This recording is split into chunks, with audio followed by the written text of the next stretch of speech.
Strasbourg. Entre 1985 et 1986, celui que la presse a surnommé l'étrangleur de la Roberceau fait régner la terreur dans ce quartier résidentiel. Il s'introduit la nuit dans des appartements au rez-de-chaussée où il étrangle des jeunes filles dans leur sommeil et leur inflige des sévices sexuels. La plus jeune de ses victimes, Marion Villain, a 11 ans. Quelques jours après son viol, le père de l'enfant reçoit un appel anonyme, enregistré par la police. Allô? Est-ce que votre fille va bien, celle que j'ai violée la dernière fois? Comment? Elle va bien, c'est bien remis? Qui est à l'appareil? Bah, devinez, c'est moi qui suis passé la dernière fois. Fin 1986, les crimes du violeur en série s'arrêtent sans aucune explication. Mais il reste introuvable. Des générations de policiers strasbourgeois poursuivent la moindre piste, auditionnant des centaines de témoins et de suspects, en France et à l'étranger, en vain. Le dossier de l'étrangleur de la Roberceau devient le plus vieux cold case de France. 27 ans plus tard, coup de théâtre au service des empreintes de Strasbourg. La seule preuve technique exploitable de tout le dossier était une empreinte palmaire, retrouvée chez une des victimes, Martine Riss, 17 ans, assassinée. Et cette empreinte palmaire a enfin trouvé une correspondance. Celle de Nicolas Charbonnier, 52 ans, vivant près de Bordeaux. Il a seulement été appréhendé en 2011 pour un vol de porte-monnaie dans le casier d'une piscine. Et c'est pour ce petit délit que ses empreintes ont été rentrées dans le fichier national. Père d'une petite fille de 8 ans, divorcé depuis peu, Nicolas Charbonnier ne colle pas au profil du tueur. Sauf qu'il vivait à Strasbourg au moment des faits. Alors, pendant plus de 4 mois, les enquêteurs vont décortiquer la vie de cet ancien militaire, le mettre sur écoute, lui et toute sa famille, et se replonger dans les milliers de pages du dossier de l'étrangleur de la Roberceau. Le 21 janvier 2013, 27 ans après le premier crime, l'équipe du capitaine Ittinger arrive de Strasbourg pour interpeller Nicolas Charbonnier à son domicile, dans la région bordelaise. Pour optimiser le temps de la garde à vue, les policiers de Strasbourg ont délocalisé les auditions au commissariat de Bordeaux. Il est 14h10, la garde à vue de Nicolas Charbonnier commence.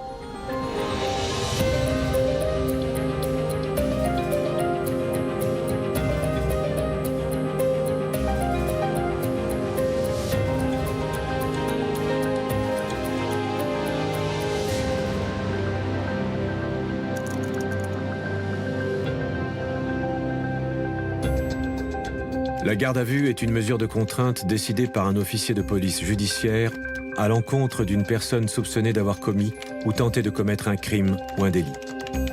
Sa durée est de 48 heures maximum. Cette garde à vue a été reconstituée avec des comédiens d'après les procès-verbaux des auditions.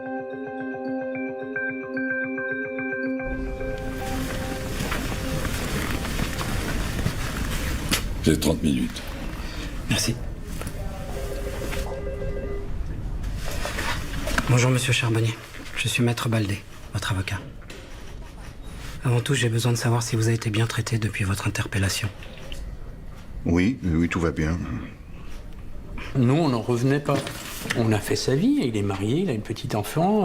Comment un gars qui a été un véritable prédateur chez nous, un tueur, un agresseur de femmes, un violeur dans les années 80, a pu se transformer en voleur dans un casier dans une piscine.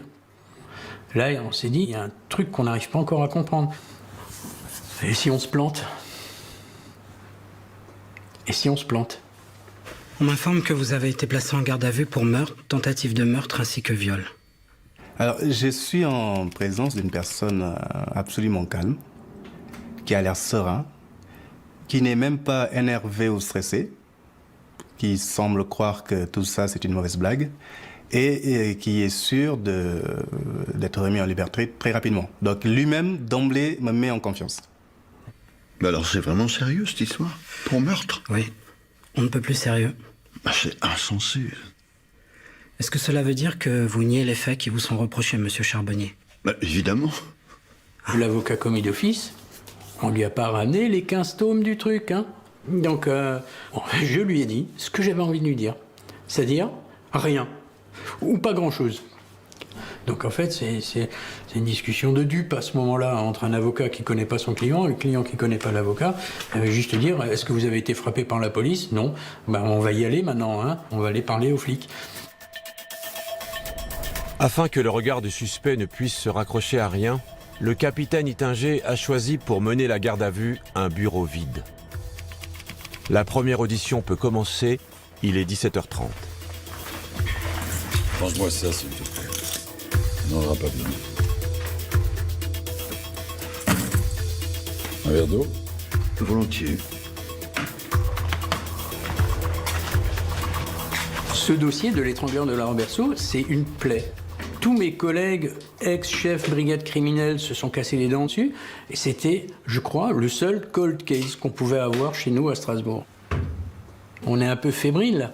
C'est-à-dire que là, on est dans la phase finale d'un jeu qu'on prépare presque depuis 5 mois. Hein, voilà. Et on sait que c'est maintenant que ça va se jouer.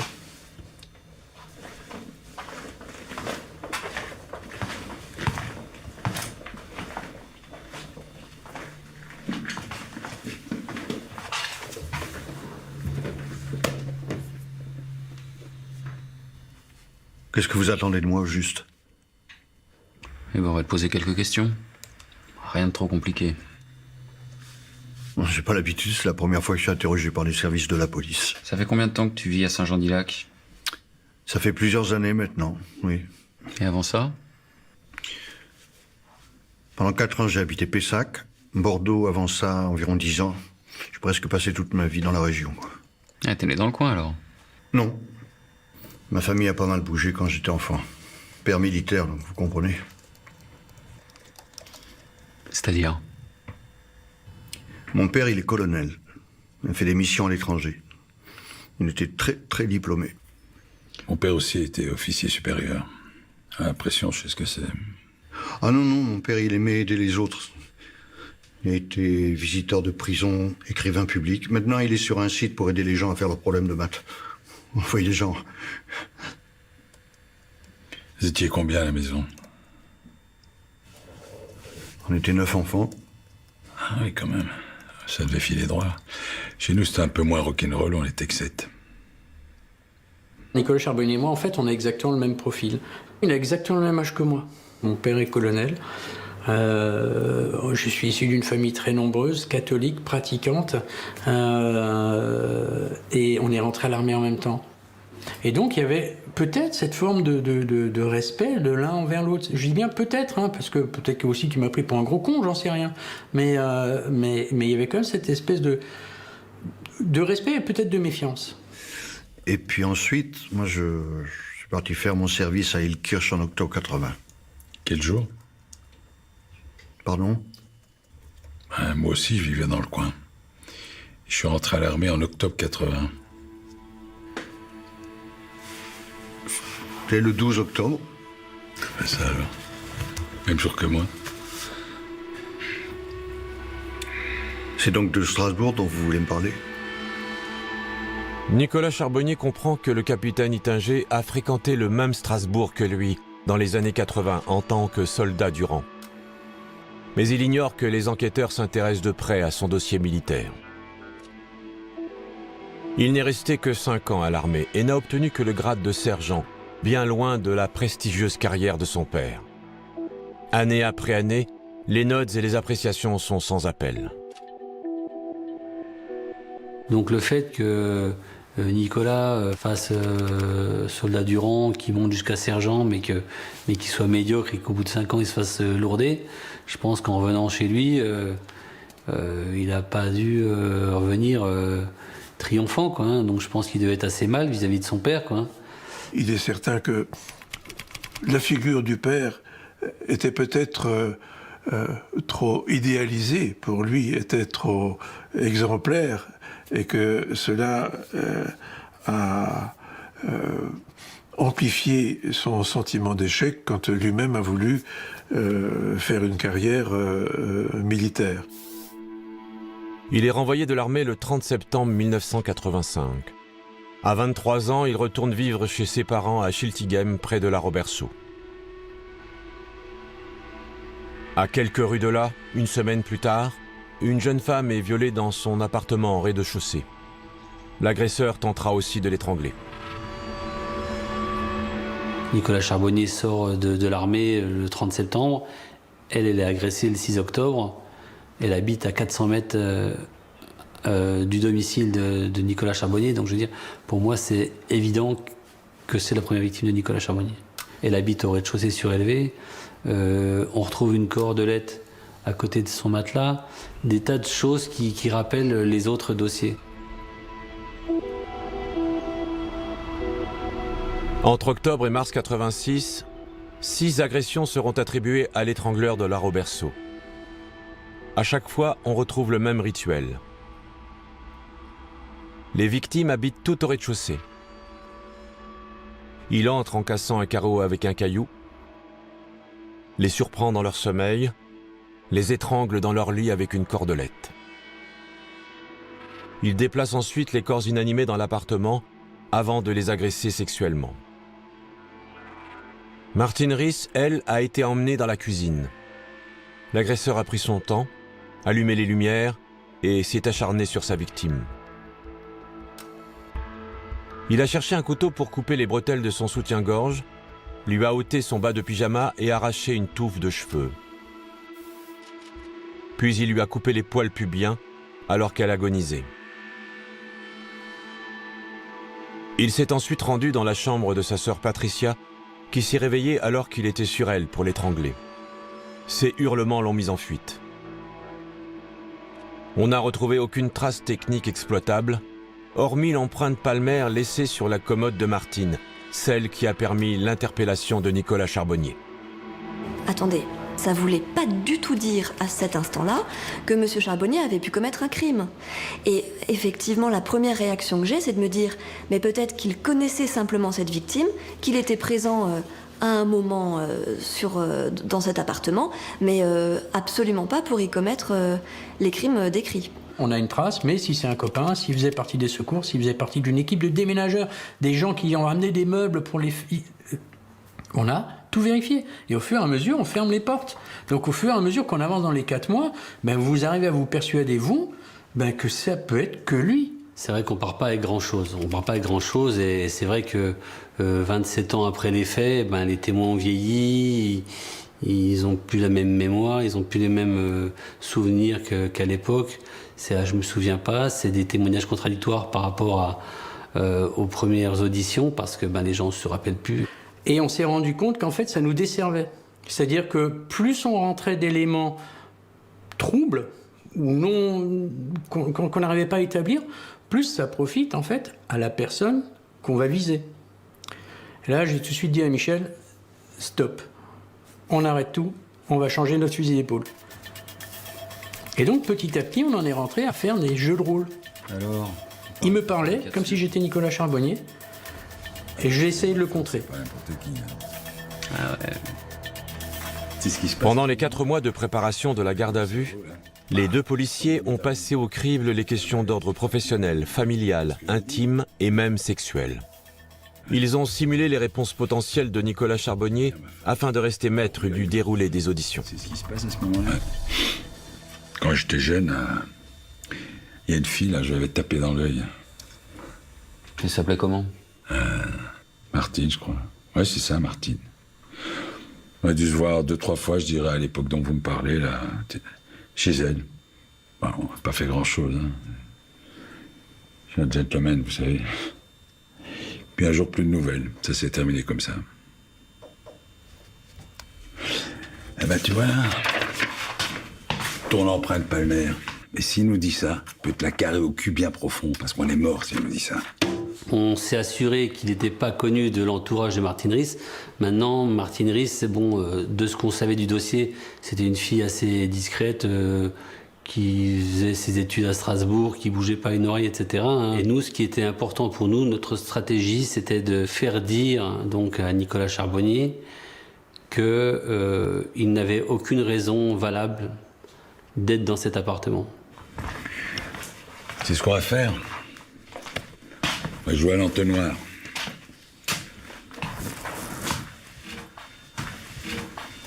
Tu te souviens du chalet? Quoi? Ça, c'est ma première question que je vais poser. Le chalet, c'était une boîte de nuit pour à Strasbourg, où les militaires sortaient. Donc toutes nos auditions sont déjà écrites. Quelles que soient les réponses qu'ils pouvaient nous donner, il fallait qu'on reste sur notre trame à nous, et uniquement notre trame. Parce qu'on savait exactement où on était et où est-ce qu'on voulait arriver. Tu te souviens du chalet? Je me souviens très bien. J'allais le week-end, boire un verre, me détendre. C'était très couru à l'époque. Ouais, tu parles. Un vrai piège à gonzesse. Ouais, moi, j'y allais surtout pour l'ambiance. Tu sais, on sous-estime toujours le prestige de l'uniforme. Ah, avait de quoi faire. Pas vrai? Ouais, c'est sûr. Je pense à un truc. Si ça se trouve, elle a peut-être connu la même fille. Je ne crois pas, non. Et les filles que tu rencontrais à l'époque, tu finissais la soirée chez elles en général? Ça pouvait m'arriver des fois. En fait, avant mes 17 ans, j'ai pas couché avec beaucoup de... En fait, avant mon ex-femme, on peut dire que j'ai rien eu de sérieux, quoi. J'étais pas non plus un grand séducteur. D'accord. Donc si je te dis Carole Reichelt? Ce nom ne me dit rien. Gisèle Tin? Pas la moindre idée de qui ça peut être. Où voulez-vous en venir? On ne voulait absolument pas qu'il puisse nous dire qu'il connaissait Martine Riss.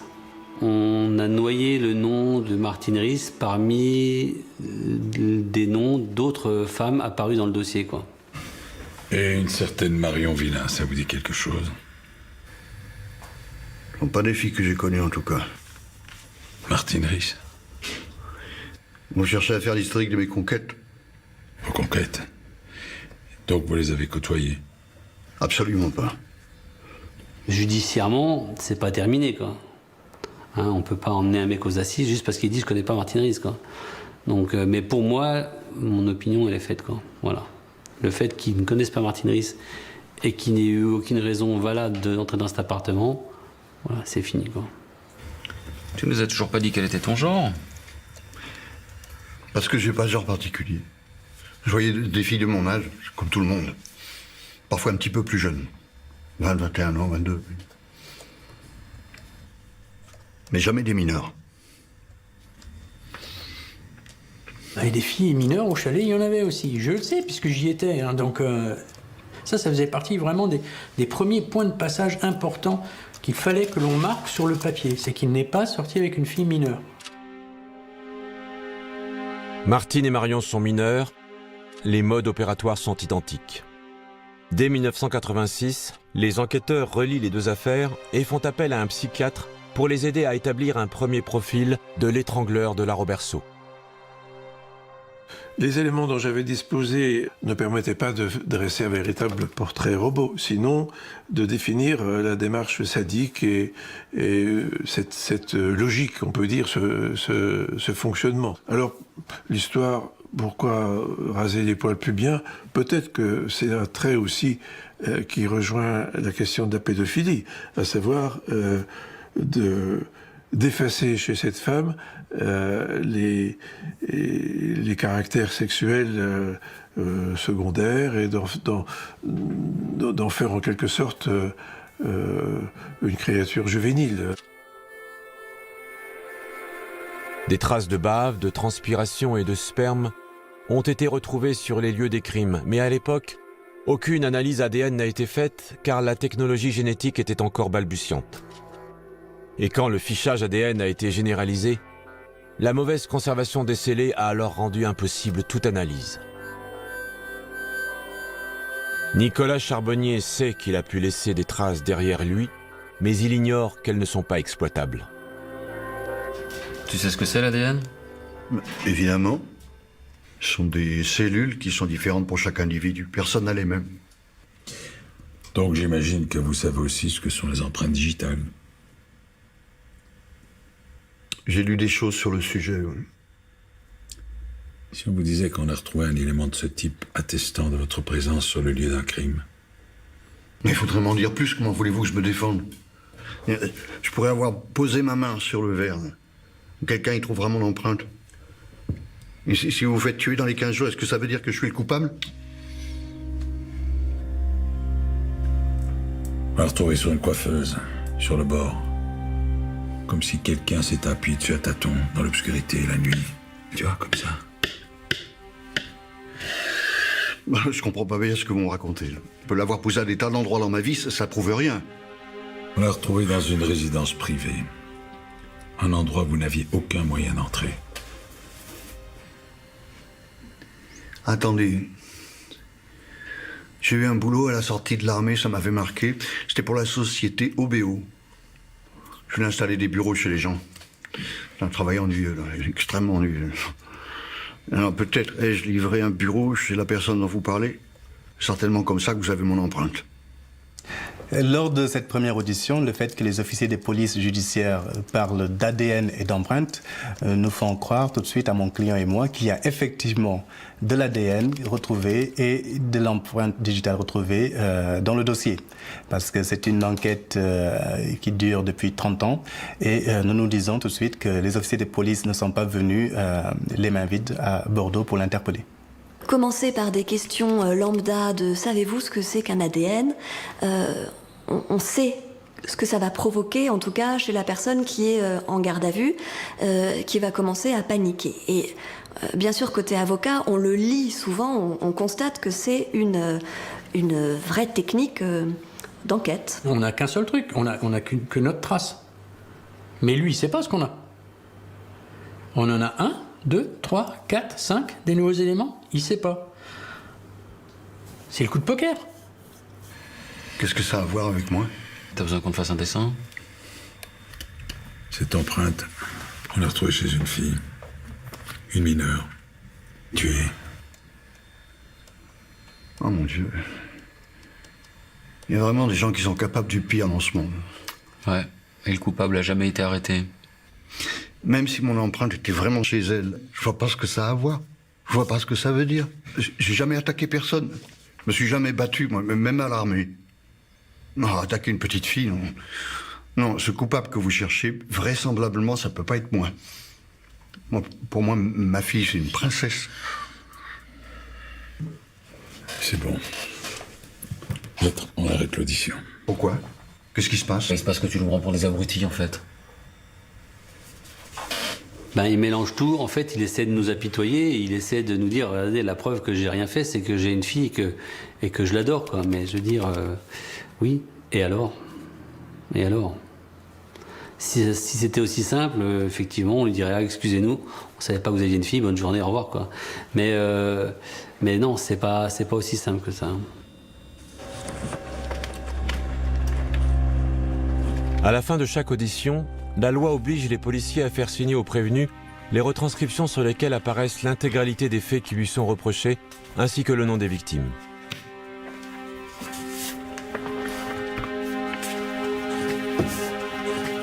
C'est la première fois qu'il voit l'intégralité des noms des victimes. Il voit exactement les incriminations, viol, tentative de meurtre. Donc là, je pense quand même que quelque part, ça fait tilt dans sa tête. Pourquoi est-ce que c'est la première fois qu'il le voit? Parce que c'est la première fois qu'on lui montre. Voilà. Alors oui, c'est pas bien ce qu'on a fait. C'est pas bien. Normalement, quand j'arrive, lorsque je sais toc toc toc à la porte, je lui montre ma carte de flic. Bon, j'ai en général mon brassard, je lui montre ma carte de flic et je lui montre la pièce de justice. Alors je lui ai montré sûrement la pièce de justice, hein, j'insiste sur le sûrement, hein, mais je lui ai pas donné. On lui montre, on lui donne pas. Donc il l'a pas lu. Voilà. Sur la notification de garde à vue, j'avais squeezé, donc celle-là il l'avait lu, hein, aussi, hein, mais j'avais squeezé beaucoup de choses. Alors, c'est pas bien. C'est pas faux, mais c'est pas bien. Moralement pas bien, mais c'est pas faux. J'ai pas commis d'erreur de procédure. Pensez bien que tous les avocats, ils se sont penchés sur le problème après. Hein. Et donc j'ai juste joué un petit peu avec le droit. Voilà, c'est tout. À mon avis, les officiers de police ont respecté les textes, même s'ils ont été un peu borderline. Malheureusement, nous n'avons trouvé aucune nullité dans ce qui avait été fait dans ce dossier. J'ai pas dit coucher, j'ai dit fréquenter. Si, c'est ce que t'as dit. Non, j'ai dit fréquenter. Tu veux qu'on réécoute les enregistrements?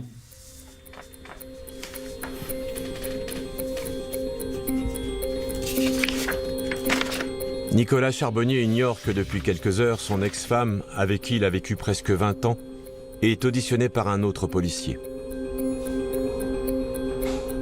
Elle sait rien. Elle ne sait absolument rien. Et c'est quand même époustouflant. Et elle le reconnaît. Ils n'ont jamais parlé ensemble de leur passé respectif. Quand je demande à Karine Charbonnier de savoir si son ex-mari, qui plus est le père de sa fille, peut être l'auteur de ces faits, elle n'est plus à ce moment-là dans l'incompréhension. Elle est dans le déni. Le père de sa fille ne peut pas avoir commis ces faits. Il est parfait. C'est le papa idéal. Ça peut pas, ça ne correspond pas. J'aimerais seulement savoir où est ma fille. C'est bon pour ta fille, tes beaux-parents s'en occupent. Par contre, ta femme... Mais vous êtes en train de briser ma famille. Nicolas. Oui. On sera encore là demain, si tu changes d'avis.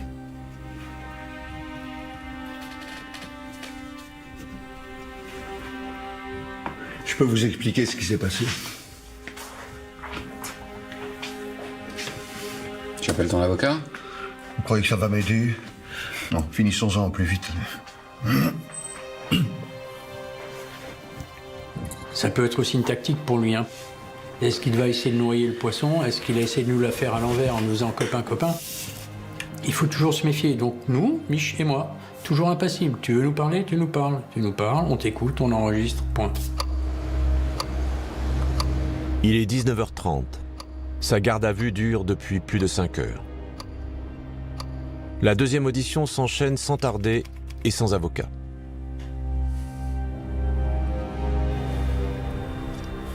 Oh bah allez-y, on vous écoute. Je suis pas fier. Ce n'est pas une histoire que j'ai racontée à qui que ce soit. À l'époque qui vous intéresse, je venais de sortir de l'armée. Je ne savais pas trop quoi faire de ma vie. J'étais un peu désœuvré. Et le chalet, puisque vous en parliez, c'était effectivement un endroit où les militaires se retrouvaient pour draguer, mais pas que. J'ai fait des connexions. J'ai rencontré quelqu'un, on parlait beaucoup, on buvait beaucoup aussi, on a sympathisé. C'est un homme cultivé, qui avait un peu d'argent, qui était fascinant pour moi. Je n'avais jamais rencontré quelqu'un de pareil. Il travaillait pas vraiment, il était cambrioleur. Wow. Et un jour,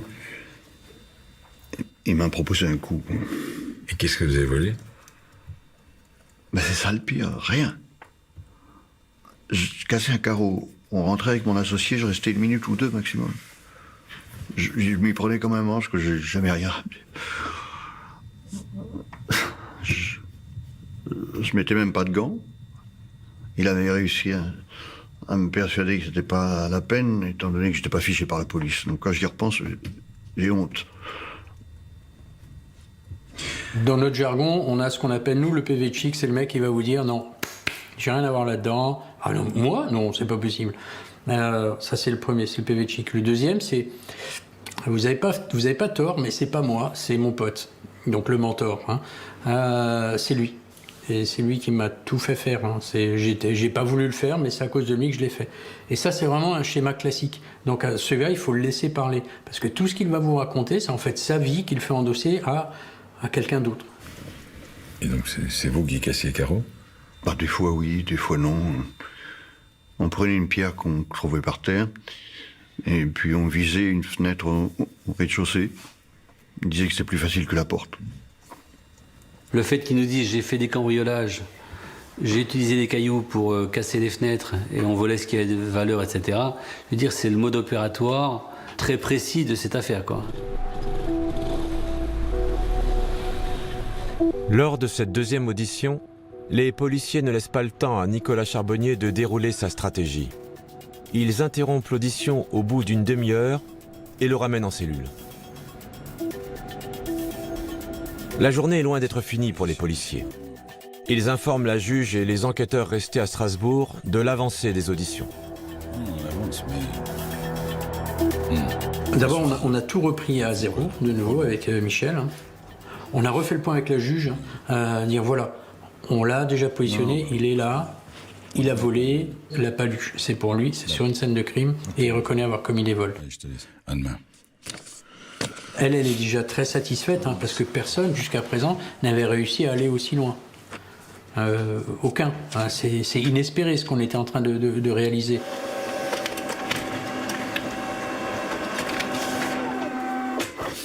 Sans surprise, la juge autorise la prolongation de la garde à vue. Ils vont pouvoir le garder 24 heures de plus. Mais manquant de preuves, ils ne vont pas se précipiter. Ils vont le laisser mariner en cellule. On veut qu'il se fourvoie, quoi, voilà. Là, on veut qu'il le mette dans des conditions psychologiques telles que le lendemain matin, voilà, il sache plus où il est, quoi. Voilà. La garde à vue dure depuis plus de 24 heures. L'avocat de Nicolas Charbonnier est appelé pour s'entretenir avec son client juste avant la troisième audition. Je ne suis absolument pas au courant qu'il y a déjà eu une deuxième audition la veille. Je suis absolument surpris. Je lis ici que vous avez raconté avoir commis des cambriolages. Je comprends par la suite qu'effectivement, il s'est cru obligé de donner des éléments pour mener les enquêteurs en bateau. Pour justifier la présence de son empreinte palmaire, Nicolas Charbonnier a reconnu avoir volé chez les sœurs Ries. Mais les policiers ont besoin que l'adresse de Martine Ries soit formellement inscrite dans le PV d'audition. Après 18 heures passées en cellule, Nicolas Charbonnier semble épuisé. Bon, on va reprendre là où on s'est arrêté hier. Tu nous as parlé de 4 effractions. Tu te souviens des autres? Non, là, franchement, vous m'en demandez beaucoup. Là. On s'est rendu dans 2 appartements, c'est vrai, mais il y a eu également 2 maisons.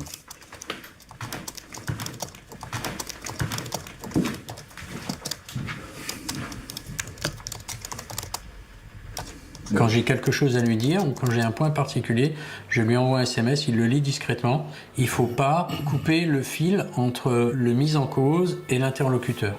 Jamais.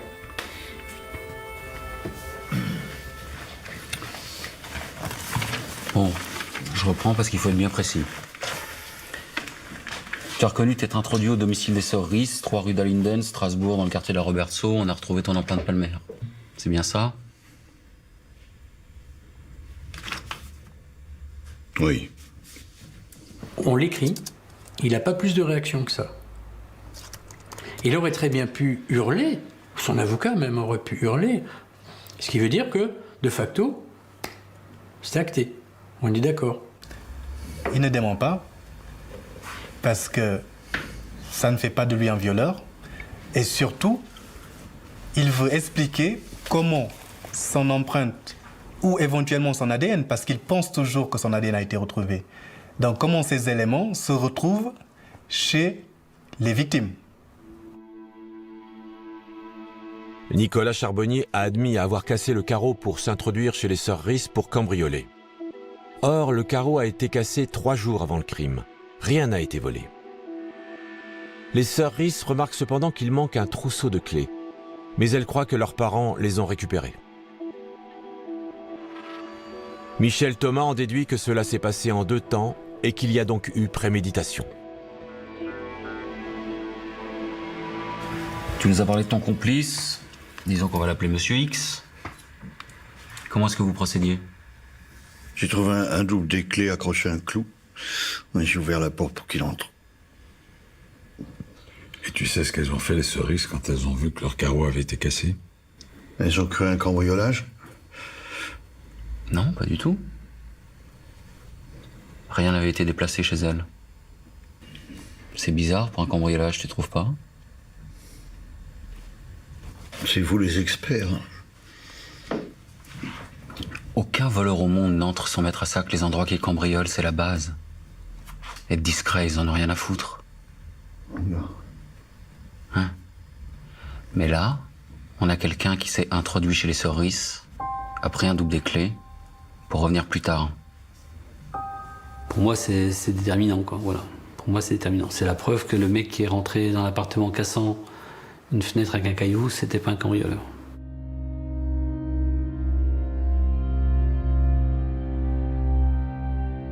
Tu savais qu'il vivait là? Non, pas du tout. Je suis venu pour cambrioler.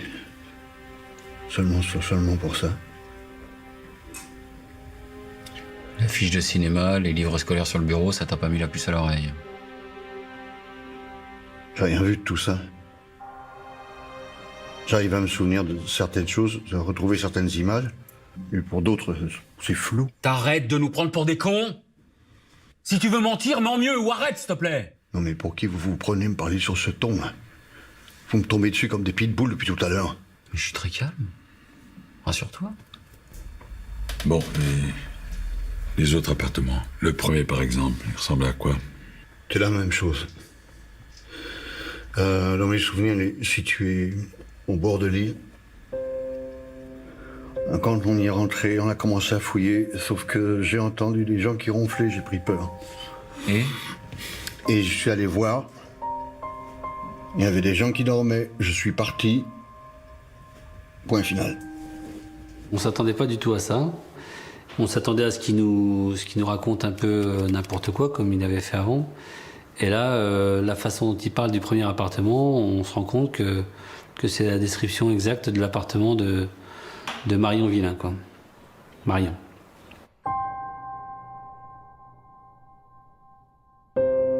Marion est la plus jeune des victimes de l'étrangleur de la Roberceau.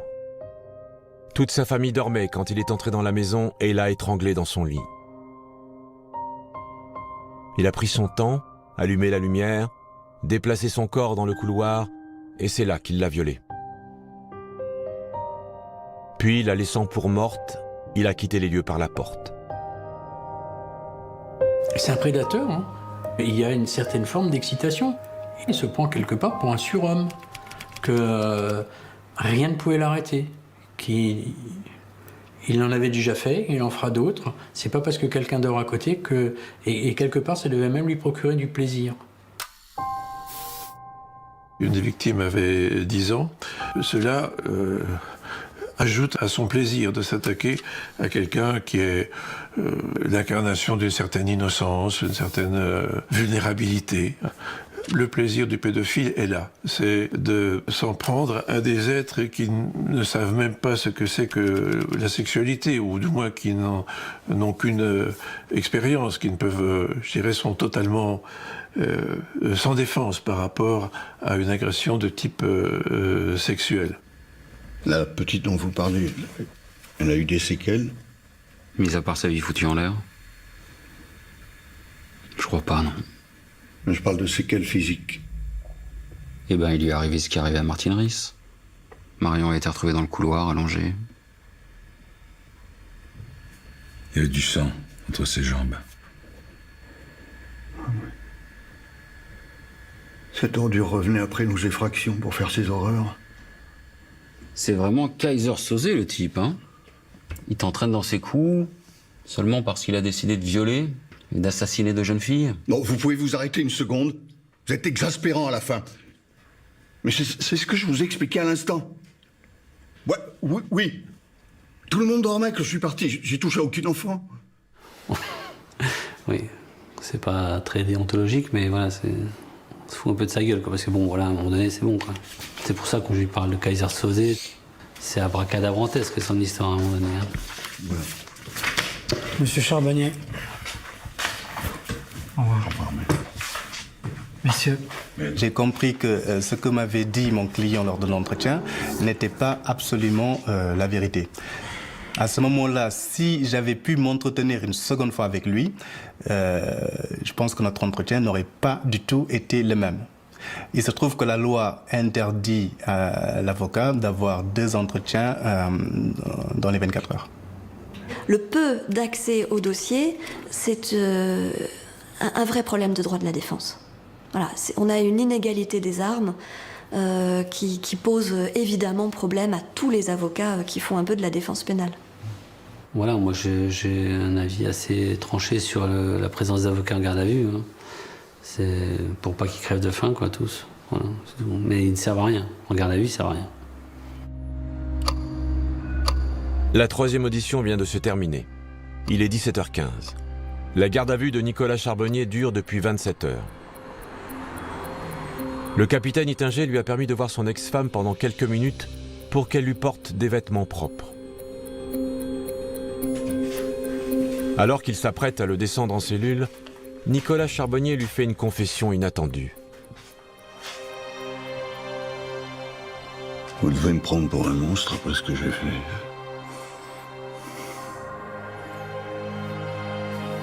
Il m'a dit ça, mais on ne peut pas en faire état, on ne peut rien en faire. C'est quelque chose qu'il m'a dit de lui à moi. Je ne peux pas m'en servir en procédure. Je ne veux pas le relancer là-dessus, parce qu'on peut arriver à une situation de blocage également, en disant non, toi tu me mens, ou vous me mentez. Je vous ai jamais dit ça. Donc il me l'a dit à un moment.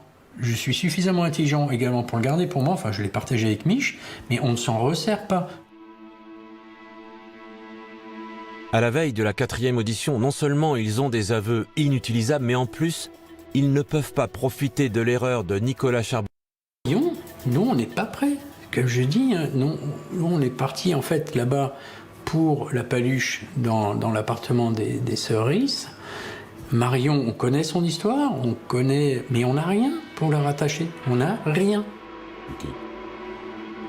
Ils ont la nuit pour établir une nouvelle stratégie. Ils la préparent avec les enquêteurs restés à Strasbourg, qu'ils leur communiquent à leur tour les dernières auditions de la famille de Nicolas Charbonnier.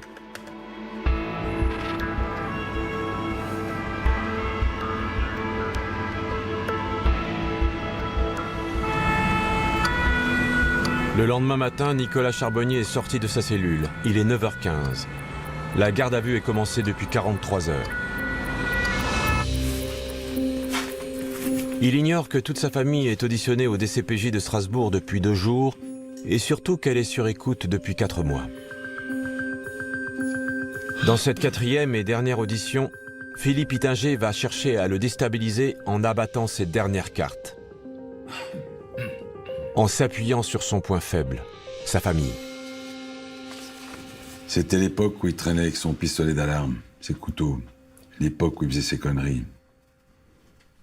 C'est ce que c'est, ça?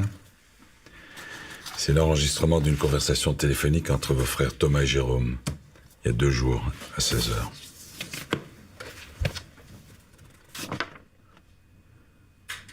Non, mais c'était mes couteaux de l'armée, je me trimballais pas avec. Donc vos frères se trompent? Oui, ils se trompent. Et la vie de votre père, ça compte beaucoup pour vous? D'après lui, vous auriez giflé une femme qui aurait porté plainte contre vous alors que vous étiez encore à l'armée. Ce qui aurait entraîné une comparution devant le tribunal et une condamnation à une peine de 6 mois avec sursis. C'est pas possible. Ça n'existe pas. Ce que vous dites là. Mes frères, mon père, qui disent que j'aurais frappé une femme, comme quoi j'aurais été violent avec elle.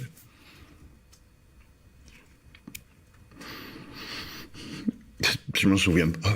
Je ne me souviens pas. Jamais fait de mal à personne. Non, je crois que mon père se trompe. Je vais devoir lui en parler. Moi, je crois que vous mentez, monsieur Charbonnier. Je n'ai rien à vous répondre. Maître.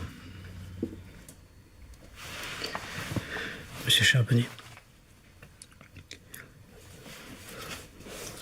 Vous pouvez nous parler de votre relation avec votre fille et votre ex-femme, s'il vous plaît. Nous avons été très heureux ensemble. Les faits qu'on lui reproche sont tellement abjects, j'essaye de le rendre plus humain. Et ma fille, je ne vis que pour elle.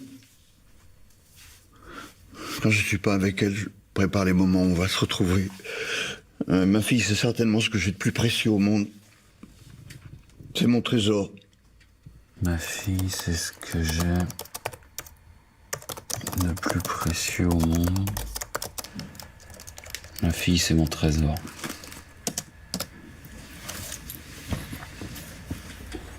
Bon, la question, bien sûr, s'est posée, qu'est-ce qui s'est passé chez Charbonnier pour que il, je dirais, abandonne, si on peut dire, sa carrière de meurtrier pour mener une vie de famille, soi-disant modèle. Je n'ai pas souvenir dans ma carrière d'expert d'avoir observé chez quelqu'un une telle métamorphose de la personnalité. Je dirais, cet homme exemplaire n'était pas un autre Charbonnier, fondamentalement, que celui qui avait commis les crimes dans les années 86. Nicolas Charbonnier vient de passer 47 heures en garde à vue, dont seulement 6h45 en audition. Les policiers n'ont pas obtenu ses aveux. Mais il s'est positionné sur 2 scènes de crime. Cela permet à la juge de le déférer à Strasbourg. Cette information fuite immédiatement dans la presse. Une demi-heure plus tard, alors que les policiers s'apprêtent à le transférer à Strasbourg, France 3 ouvre le JT avec ce scoop. Sur France 3 Alsace, c'est les titres de l'actualité régionale. Milieu des années 80 à Strasbourg, l'étrangleur de la Robertsau sème la terreur. 27 ans après les faits, un homme vient d'être arrêté dans la région de Bordeaux. Habituellement, j'aime pas du tout ça. Donc colère dans un premier temps, énervement. Je dis qu'est-ce que c'est que ce merdier? Pourquoi? Ils n'avaient pas à le faire. Et puis finalement, voilà, le bon alignement de planète. 27 ans après les faits, un suspect a été interpellé dans l'affaire dite de l'étrangleur de la... Les journalistes vont même jusqu'à rediffuser un extrait du journal de l'époque. On pouvait y entendre la conversation téléphonique de l'étrangleur de la Robertsau avec le père de la petite Marion. Allô? Allô? Est-ce que votre fille va bien, celle que j'ai violée la dernière fois? Effectivement, j'ai reconnu la voix de Monsieur Charbonnier, oui. Elle va bien, c'est bien remis? Qui est à l'appareil? Bah devinez, c'est moi qui suis passé la dernière fois. Quel jour? Dans la nuit. Quel jour c'était? Oh, je me rappelle plus. Ça glace le sang un peu. C'est effrayant. C'est pervers. Comment vous appelez-vous? Ah, Zoro. Vous habitez à Strasbourg? Pardon? Vous habitez Strasbourg? Ah, vous êtes de la police? Allez, salut. Et là, il se passe quoi? Sur les écoutes, on a le père, la mère, le sœur, tac, tac, tac, ils s'appellent les uns les autres, là. T'as entendu? Oui. Ben, c'est la voix de Nicolas. Tout le monde, sa mère, ses frères, ses sœurs, enfin, tout s'était catastrophé, quoi. Détruit, mais tous l'ont reconnu. Donc, du coup, ça nous a économisé une expertise, quoi.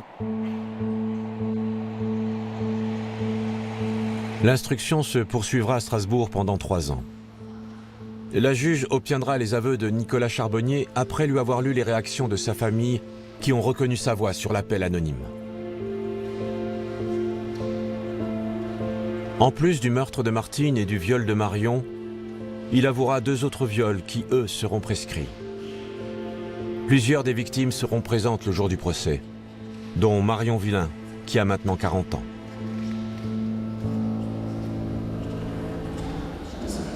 Depuis, on est amis. Je sais que voilà, elle est vraiment contente qu'on ait sorti le dossier. Ça lui a fait beaucoup de bien.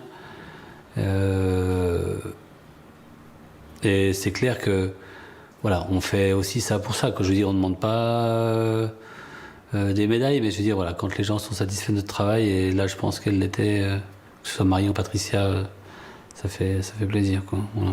Je resterai toujours persuadé, je pense que Michel aussi, que dans la salle, on avait également d'autres victimes qui sont juste venues le voir, qui sont venues voir comment est-ce qu'il allait être puni et qui n'avaient jamais osé déposer plainte.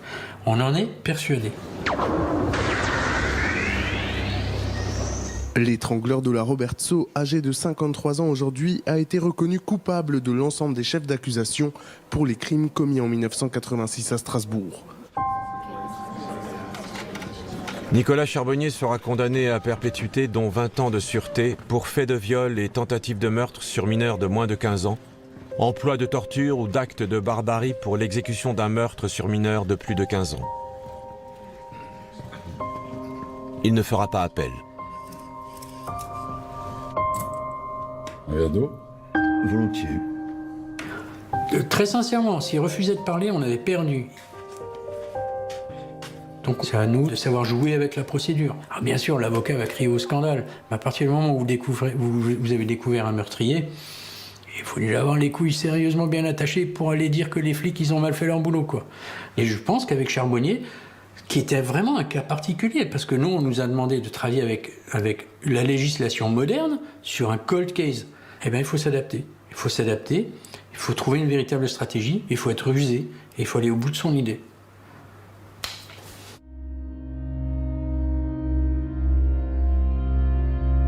Pour les policiers, il reste cependant une question majeure. Pourquoi aucun crime portant la signature de Nicolas Charbonnier n'a été signalé depuis 1986, ni en France, ni à l'étranger? Pour les experts psychiatres, il est pourtant invraisemblable qu'un tueur et violeur en série cesse ses activités du jour au lendemain. Nicolas Charbonnier reste une énigme. Aujourd'hui, on sait enfin qui est l'étrangleur de la Roberceau. Mais on ne sait toujours pas qui est Nicolas Charbonnier. Voilà les seules explications qu'il a livrées lors du procès. Vous savez, il y a le bien, il y a le mal. À une période, il y a le mal qui est sorti, et depuis, il n'est plus jamais ressorti.